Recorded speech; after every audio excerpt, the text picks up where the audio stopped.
Tahun 2020 bisa disebut tahun politik. Di akhir 2020 sebanyak 270 daerah menggelar pilkada atau pemilihan serentak. Pilkada 2020 tentu menjadi momen bersejarah karena sukses digelar di tengah pandemi COVID-19. Pilkada kali ini akan banyak dikenang karena banyaknya kemenangan dari dinasti politik dan banyaknya calon tunggal di pemilihan kepala daerah.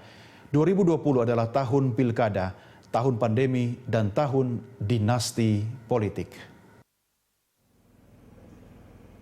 Pilkada atau pemilihan serentak 2020 merupakan momen bersejarah dalam perjalanan demokrasi di Indonesia.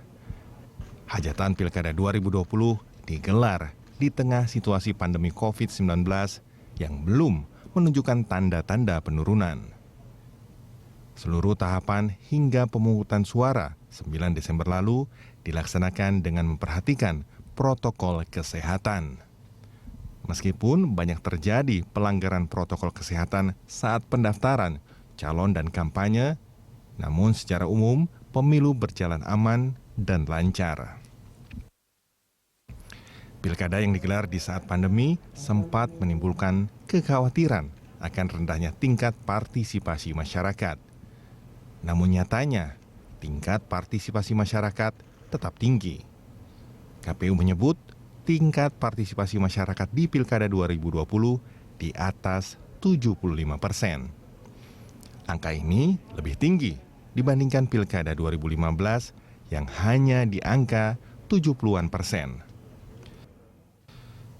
Pemerintah menyebut ketaatan masyarakat pada protokol kesehatan mencapai 90%. Menko Polhukam Mahfud MD menyebut tidak ada klaster baru yang timbul dari pelaksanaan pilkada.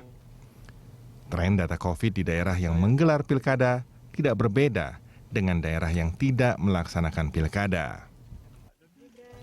Pilkada 2020 menjadi berkah bagi sejumlah kandidat yang memiliki relasi kekeluargaan dengan pejabat di tingkat nasional maupun daerah.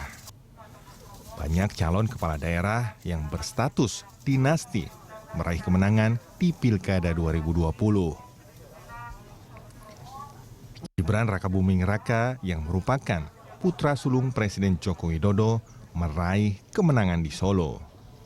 Gibran yang berpasangan dengan Teguh Prakoso menang dengan meraih 86,5% suara. Di Medan, menantu Presiden Joko Widodo, Bobi Nasution, juga meraih kemenangan. Bobi